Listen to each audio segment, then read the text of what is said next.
teman-teman semua, perkenalkan nama saya Yosep Darmawan dari angkatan 2022. Pada kesempatan kali ini saya akan membantu teman-teman dalam mengerjakan soal mekanika bahan untuk persiapan UAS mekanika bahan. Oke, pada kesempatan kali ini yang akan dibahas adalah mengenai analisis tegangan dan regangan pada bidang dan juga lendutan pada balok.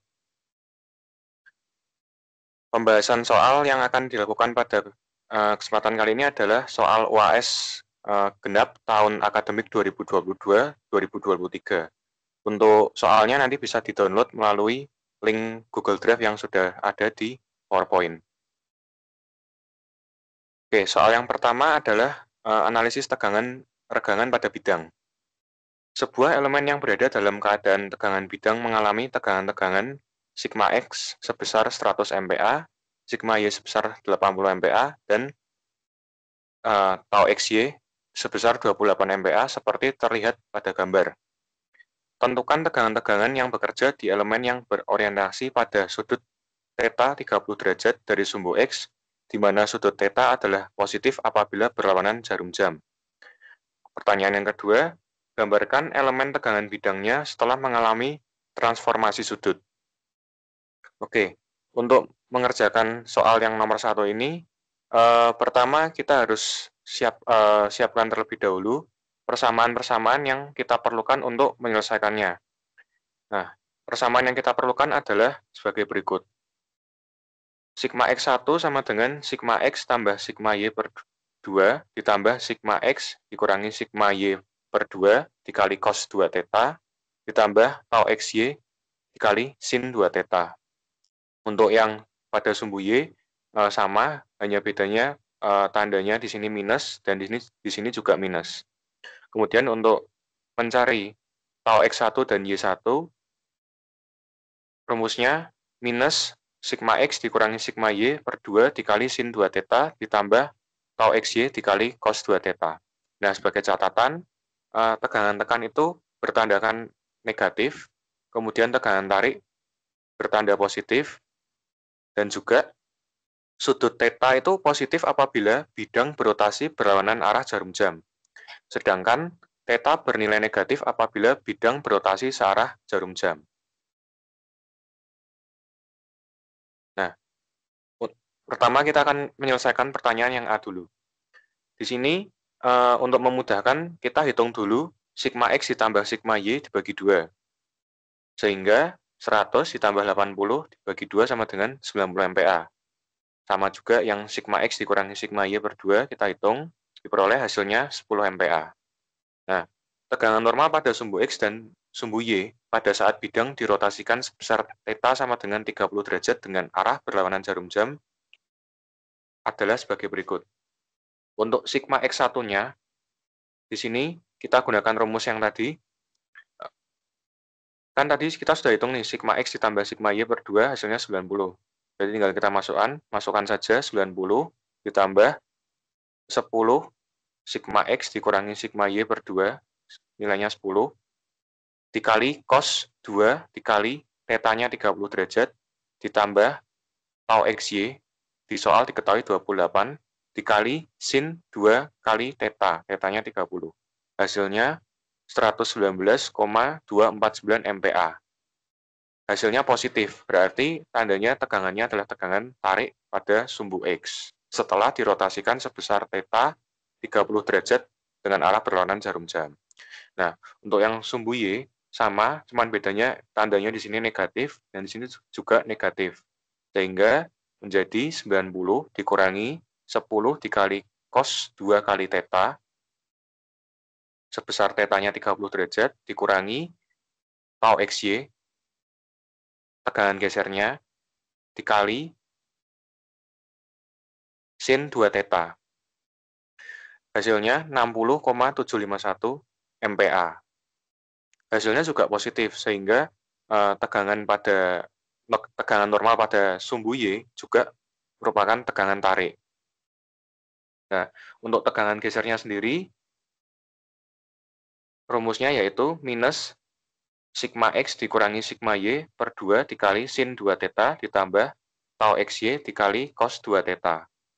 Nah, di sini berarti kita tinggal masukkan saja dari hasil perhitungan kita yang awal 10, cuman ini ada tandanya negatif, jadi minus 10 dikali sin 2 theta, tetanya 30, ditambah tau XY 28 dikali cos 2 theta. Hasilnya 5,34 MPa. Nah, untuk tegangan geser ini hasilnya juga positif, sehingga tegangannya juga tegangan tarik.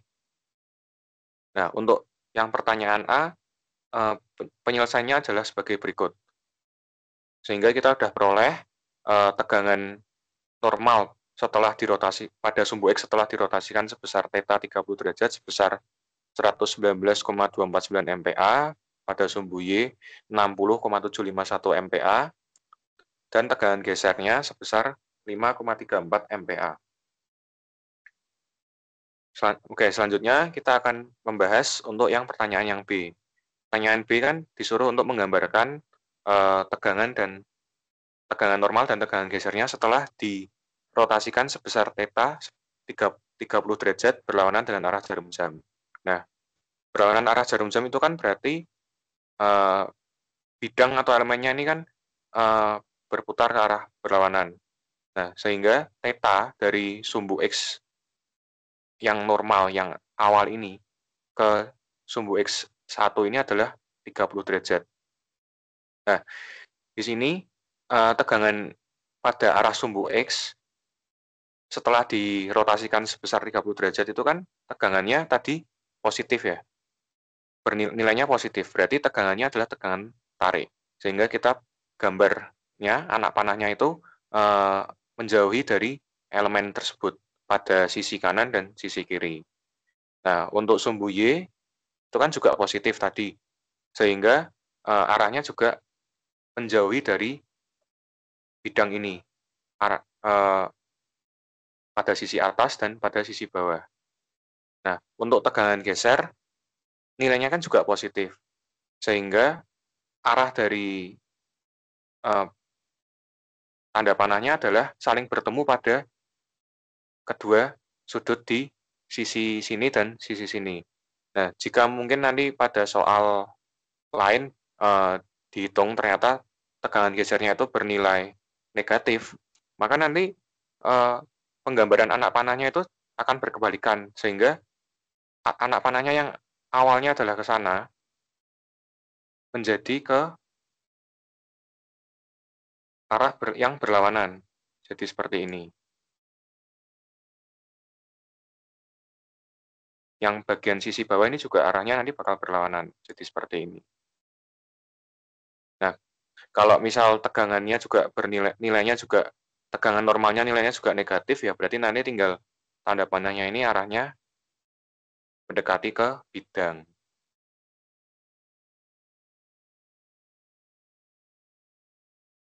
Seperti itu.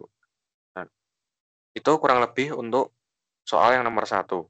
Nah, di sini udah aku beri tambahan pertanyaan. Apabila pada soal ditanyakan pada sudut berapa terjadi tegangan utama pada elemen tersebut, kemudian tegangan utama pada elemen tersebut, pada sudut berapa terjadi tegangan geser maksimum, dan tegangan geser maksimum pada elemen tersebut. Nah, jika ditanyakan keempat pertanyaan tersebut, maka persamaan yang kita gunakan untuk menjawab pertanyaan di atas adalah sebagai berikut. Yang pertama ada tan 2 theta P sama dengan 2 tau XY dibagi sigma X dikurang sigma Y. Nah, persamaan ini kita gunakan untuk menghitung pada sudut berapa terjadi tegangan utama pada elemen tersebut. Nah, kemudian kita juga perlu persamaan yang awal tadi, sigma X1 dan sigma Y1. Kemudian, untuk menjawab pertanyaan nomor 3, kita gunakan persamaan tan 2 theta S sama dengan minus sigma X dikurangi sigma Y dibagi 2 tau XY. Nah, kemudian untuk pertanyaan yang keempat, tegangan geser maksimum pada elemen tersebut, kita gunakan persamaan tau max sama dengan akar dari sigma X dikurangi sigma Y per 2 dikuadrat ditambah tau XY dikuadrat. Nah, untuk persamaan sigma rata-rata ini buat apa? Nanti akan saya jelaskan di slide berikutnya. Nah, yang pertama kita akan menyelesaikan pertanyaan yang pertama dulu. Pada sudut berapa terjadi tegangan tegangan utama? Nah, untuk mencarinya berarti caranya kita cari sudutnya berapa. Caranya berarti kita masukkan saja nilai dari tau XY-nya dan sigma X dikurangi sigma Y.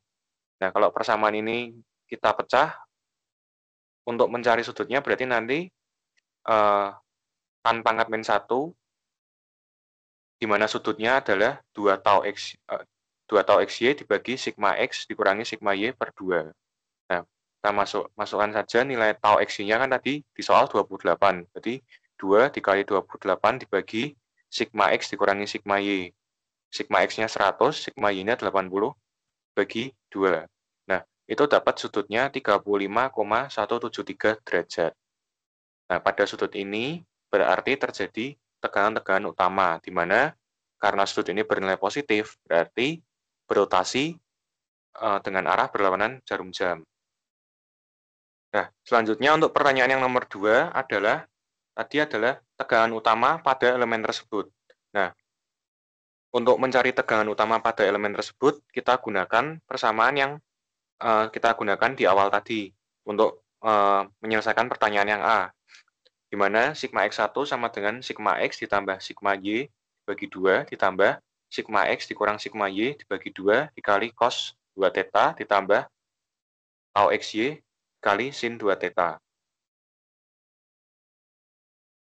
Tadi sudah kita hitung sigma X tambah sigma Y per 2 adalah 90, kemudian sigma X dikurangi sigma Y per 2 adalah 10.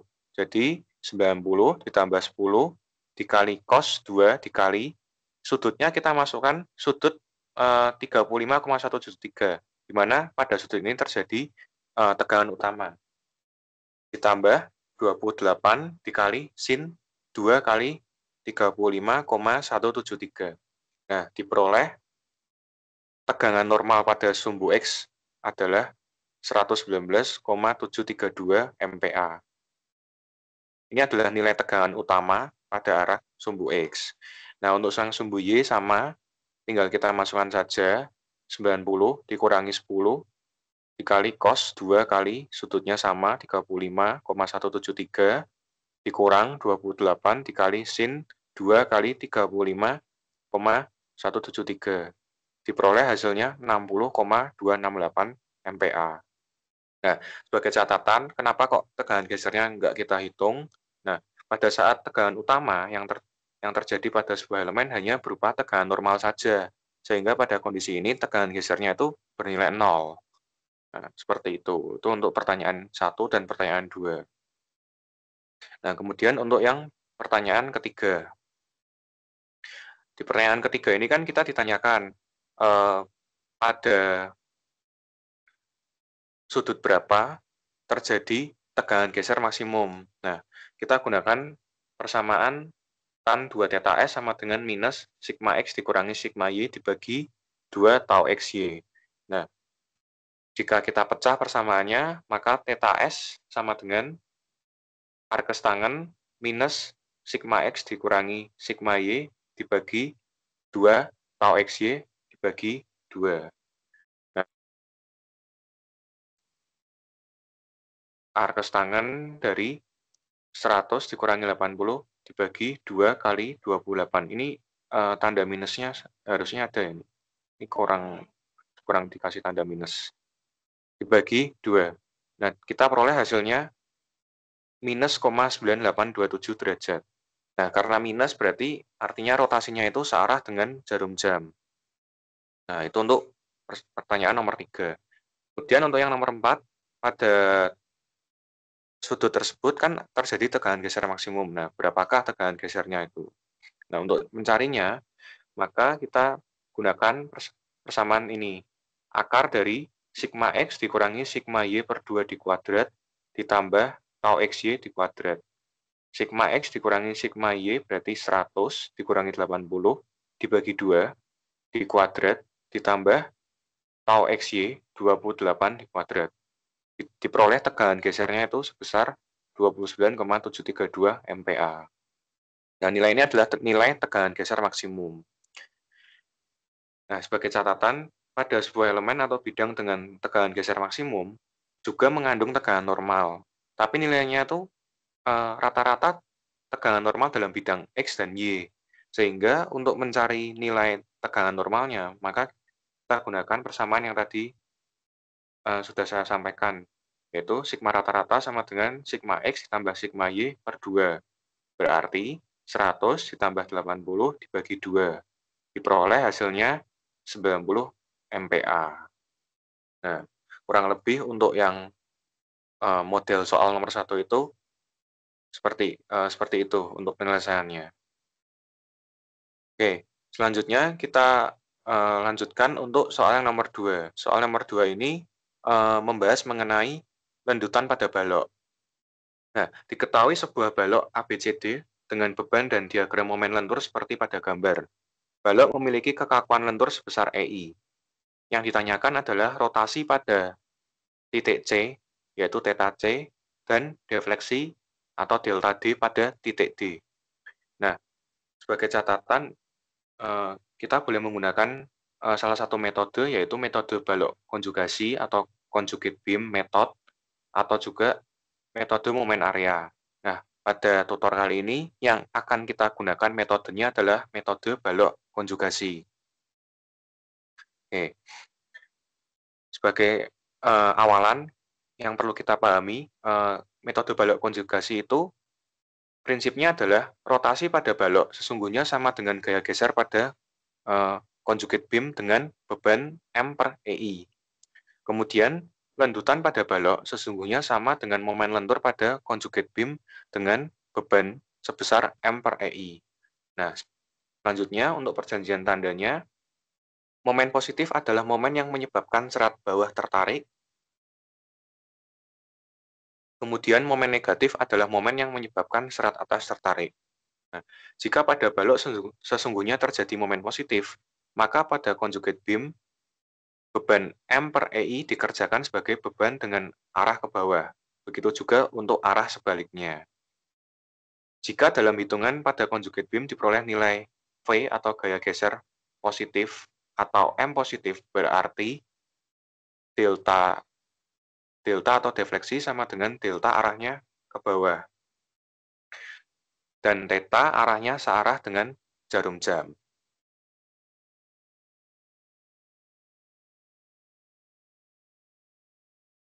Nah, ini adalah beberapa seperti tabel lah kurang lebih. Kalau misal real beam, balok yang sebenarnya seperti ini, kemudian kita mau hitung defleksi dan rotasinya itu menggunakan metode balok konjugasi, maka conjugate beam-nya itu adalah seperti ini. Nanti tinggal teman-teman sesuaikan aja di soalnya seperti apa, maka kita gunakan yang mana. Nah, di soal tadi kan bentuk baloknya kan seperti ini. Di sini sendi, di sini roll. Maka untuk menentuk balok konjugasinya yang kita gunakan adalah yang ini. Ini sendi, ini roll. Oke. Nah, ini adalah beberapa catatan tambahan untuk menghitung luasan-luasan beban dari momennya. Karena kan nanti bentuk dari diagram momen itu kan segitiga, ada yang parabolik juga kalau bebannya beban merata. Kalau segitiga ini berarti kan bebannya beban terpusat. Nah, langkah-langkahnya sendiri untuk menyelesaikan dengan metode balok konjugasi yaitu yang pertama kita hitung reaksi tumpuan pada balok sesungguhnya. Jadi reaksi tumpuan akibat beban yang dari luar itu berapa? Kita hitung reaksinya terlebih dahulu. Kemudian kita gambarkan diagram gaya geser atau SFD dan diagram momen atau BMD. Kemudian kita gambarkan balok setara atau conjugate beam-nya dengan beban M per EI. Nah, kemudian kita hitung lagi reaksi tumpuan dari balok setara atau conjugate beam akibat beban M per EI. Nah, kemudian kita hitung rotasi dan defleksi yang terjadi sesuai dengan gaya geser dan momen dari balok setara. Nah, dari soal itu kan tadi kita udah dapat diagram dari momennya ya, BMD-nya.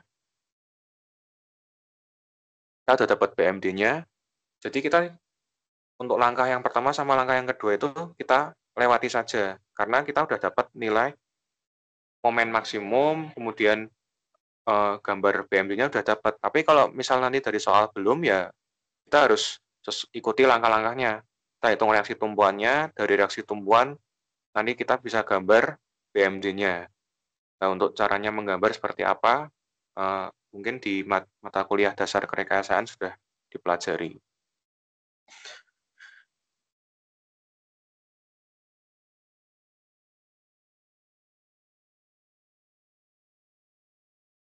Nah, langkah yang pertama, kita hitung luasan dari BMD, beban pada balok konjugasi.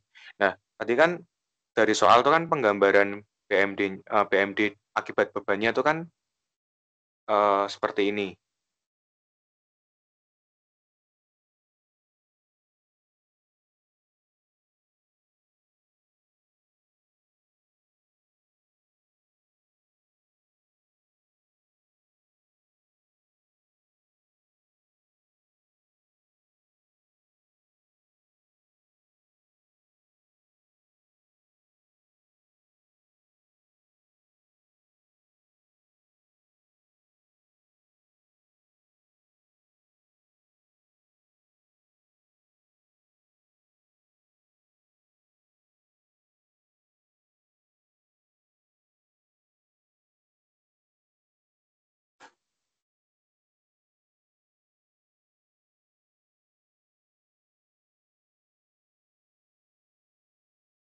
Ya, kurang lebih seperti ini tadi dari soal. Nah, sekarang kita balik. Di sini kan pada BMD sebelah sini kan adalah momen yang menyebabkan serat bawah tertarik kan. Berarti kita letakkan momen positif yang bernilai positif ini ke bagian atas dari baloknya. Jadi dia yang membebani dari atas, arahnya berarti ke bawah. Nah, kemudian yang momen negatif kita letakkan arahnya itu di bawah, sehingga nanti dia akan memberikan beban arahnya ke atas. Itu. Nah, di sini kita hitung dulu luasan dari masing-masing diagram momennya. Yang pertama kita hitung luasan segitiga yang besar, yaitu W1 aksen. Kemudian kita hitung luasan segitiga yang kecil, W2 aksen, dan kita hitung luasan segitiga yang kecil, W3 aksen.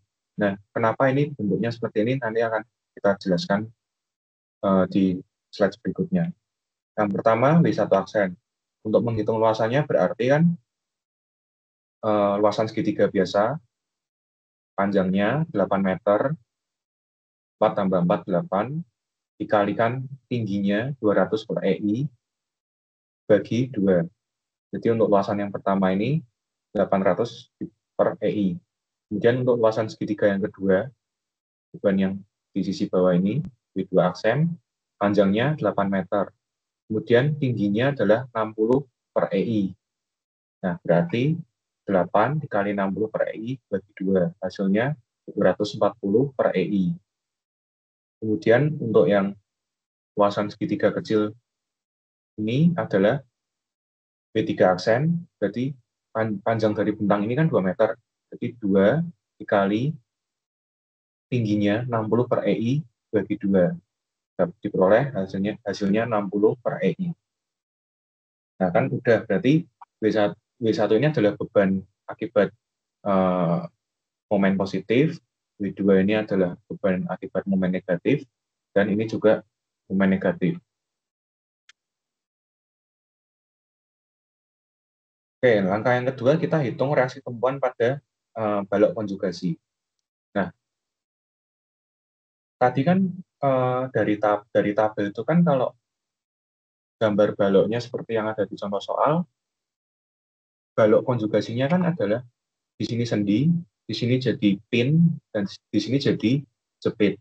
Nah, untuk menghitung reaksinya gimana, kita tuh bisa pecah bentuk seperti ini menjadi tumpuan di sini adalah sendi, di sini menjadi roll.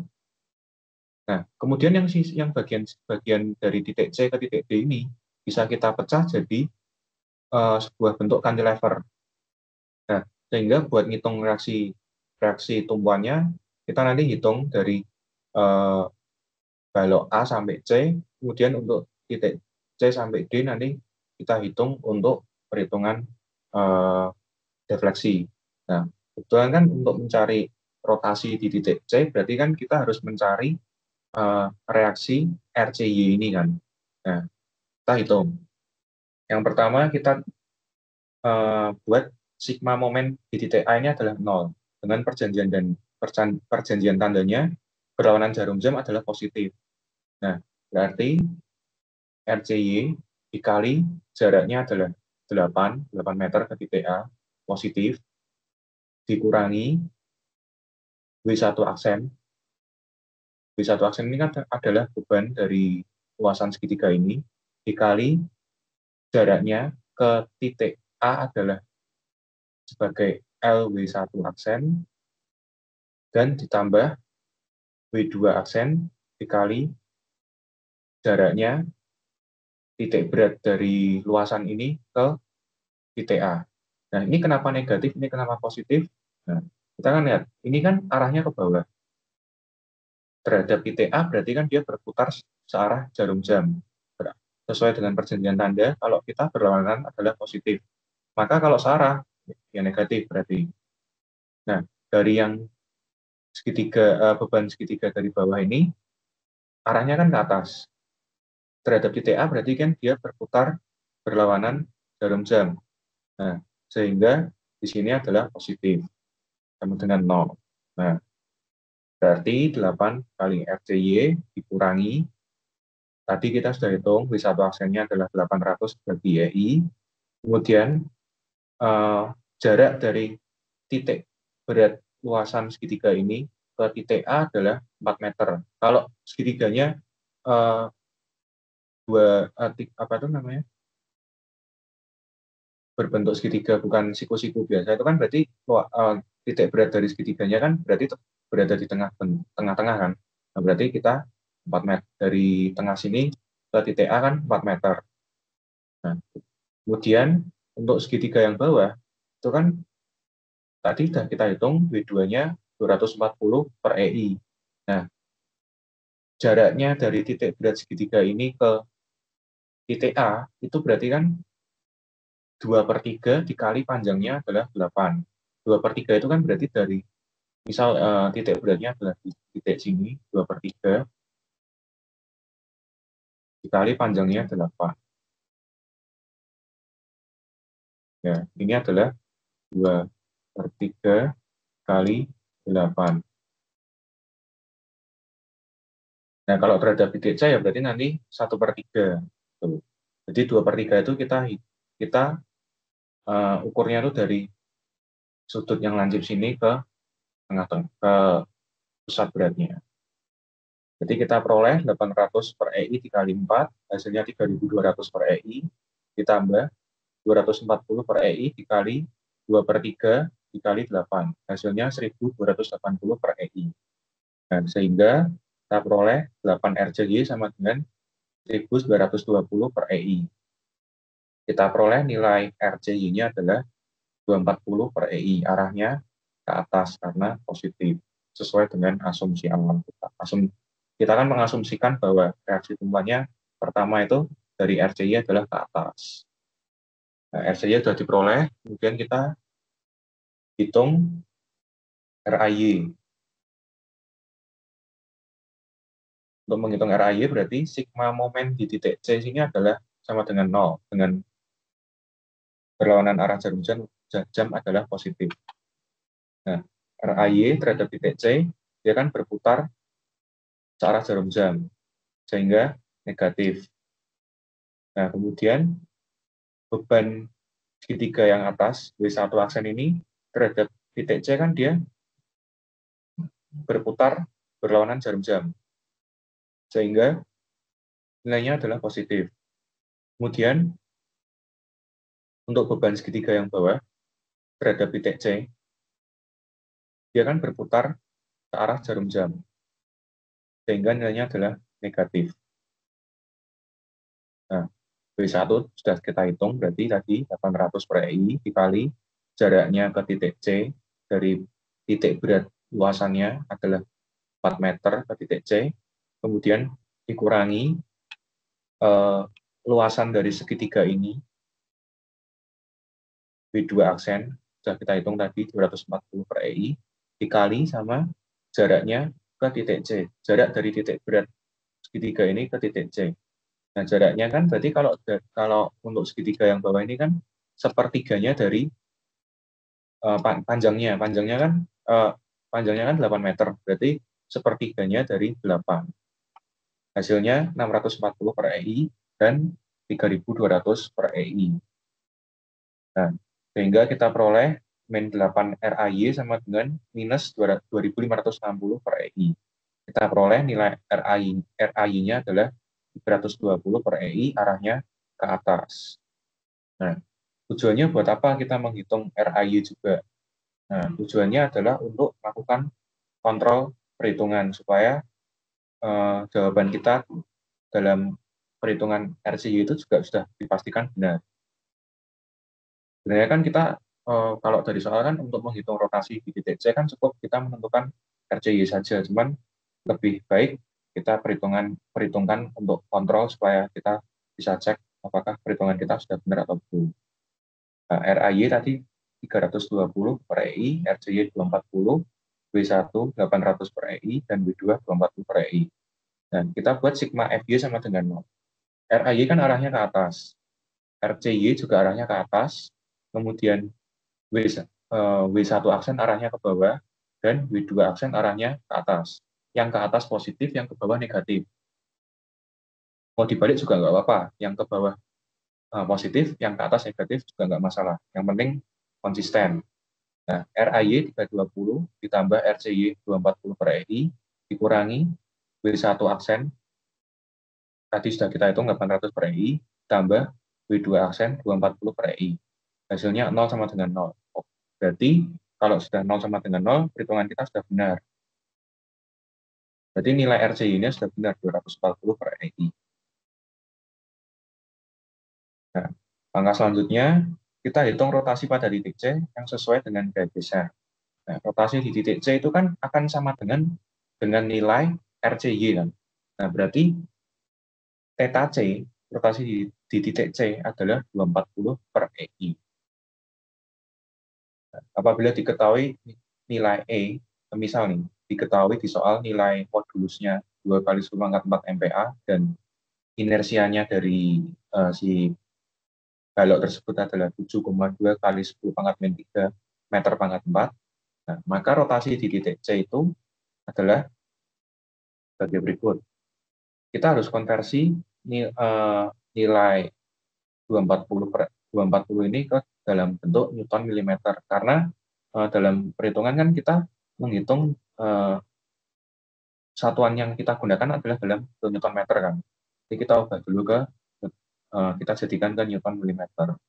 Berarti 240 dikali 10 pangkat 6 dibagi 2 kali 10 pangkat 4 modulusnya. Kemudian dikalikan sama inersianya 7,2 kali 10 pangkat 9. Nah, ini kenapa 10 pangkat 9? Kita ubah dari meter pangkat 4 ke milimeter pangkat 4. Nah, sehingga diperoleh nilainya adalah, ini harusnya pangkat 6. 1,67 dikali 10 pangkat minus 6 radian. Seperti itu. Itu untuk rotasi pada titik C. Dan untuk selanjutnya, kita akan menyelesaikan pertanyaan yang B. Nah, pertanyaan yang B itu adalah, berapakah defleksi pada titik D? Tanyakan defleksinya pada titik D itu seberapa. Nah, langkah pertama kita hitung momen di titik D pada conjugate beam akibat beban M per EI. Nah, karena pada titik D ini merupakan tumpuan jepit, sehingga reaksi momen pada titik D akan berlawanan arah dengan momen akibat beban yang terjadi. Nah, jadi kita hitung sigma momen di D itu sama dengan 0. Dengan asumsi kita berlawanan dari jarum jam itu adalah positif. Nah, kita asumsikan bahwa arah dari reaksi momen di titik D adalah berlawanan jarum jam, sehingga arahnya seperti ini. Nah, berarti untuk menghitung momen di titik D, kita hitung, kita lihat dari titik C sampai titik D aja yang cantilever ini. Jadi beban RCY, jadi kan kita sudah hitung tadi RCY-nya. RCY-nya di titik C sudah kita dapat. Nah, itu kita jadikan beban di titik C dan titik D, arahnya tapi ke bawah. Nah, makanya di sini ada RCY. RCY itu kan 240 per EI dikali jaraknya ke titik D 2 meter. Nah, RCY ini kan mengakibatkan momen yang berlawanan jarum jam kan. Berarti dia positif. Sini positif. Nah, kemudian segitiga yang bawah ini, beban yang segitiga bawah ini, arahnya kan dia ke atas. Terhadap titik D berarti dia searah jarum jam. Berarti negatif kan. 60 per EI dikali, nah jaraknya dari titik berat. Jadi 2 per 3 dikali panjangnya 2 meter. Jadi 60 dibagi EI dikali 2 per 3 kali 2. Nah, karena di titik D ini adalah tumpuan jepit, sehingga di mana dia punya reaksi, berarti tadi kan kita asumsikan reaksinya kan berlawanan jarum jam kan. Berarti plus momen di D sama dengan 0. Nah, sehingga kita hitung 240 kali 2, 480 per EI, dikurangi 60 per EI dikali 2 per 3 kali 2, 80 per EI. Berarti 480 per EI dikurangi 80 per EI, tambah momen di MD sama dengan 0. Nah, kita peroleh 400 per EI ditambah momen di D sama dengan 0. Sehingga momen di D itu nilainya adalah minus 400 per EI. Minus ini artinya apa? Berarti asumsi kita salah. Yang seharusnya berlawanan jarum jam berarti menjadi searah jarum jam. Sehingga momen di D ini adalah 400 per EI. Arahnya searah dengan jarum jam. Nah, langkah yang kedua kita hitung defleksi pada titik D sesuai dengan momen. Nah, defleksi di titik D ini adalah sama dengan momen di D kan. Nah, momen di D kan berarti delta D sama dengan 400 per EI. Nah, sehingga kalau dari soal yang ditanyakan ya hasil dari defleksi titik D ya ini 400 per EI. Nah, cuman kalau misalnya nanti di soal diketahui nilai modulusnya, kemudian diketahui nilai inersianya, ya kita hitung kayak yang rotasi tadi. Kita ubah dulu inersianya jadi milimeter pangkat 4, dan juga nilai dari MD-nya ini 400 per EI kita jadikan ke Newton milimeter persegi. Karena kan perhitungan yang kita lakukan kan dalam bentuk Newton meter persegi kan. Berarti kita ubah ke Newton milimeter persegi. Nah, di sini kita kalikan dengan 10 pangkat 9, berarti 400 dikali 10 pangkat 9 dibagi nilai E-nya adalah 2 kali 10 pangkat 4, dan nilai inersianya adalah 7,2 dikali 10 pangkat 9. Berarti kita peroleh defleksi di titik D adalah 0,0278 mm. Nah, kurang lebih untuk metode balok konjugasi adalah seperti itu konsepnya. Jadi intinya adalah kita membuat beban pada balok konjugasi itu dari luasan momen yang kita peroleh dari beban luar.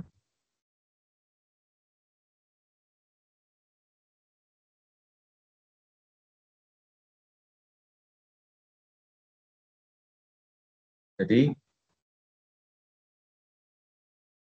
momen kita jadikan beban. Kalau yang positif berarti dia mengakibatkan beban dari atas ini ke bawah arahnya. Kalau yang negatif berarti dia bebannya dari bawah dibalik. Jadi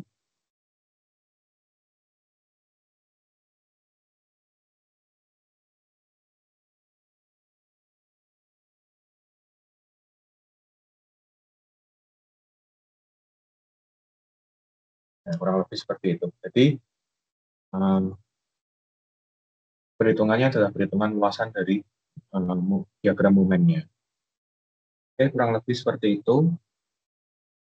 Kalau nanti ada yang masih bingung tentang metode balok konjugasi ataupun dari soal yang nomor satu tadi tentang analisis tegangan dan regangan, bisa hubungi aku via MS Team atau via WA.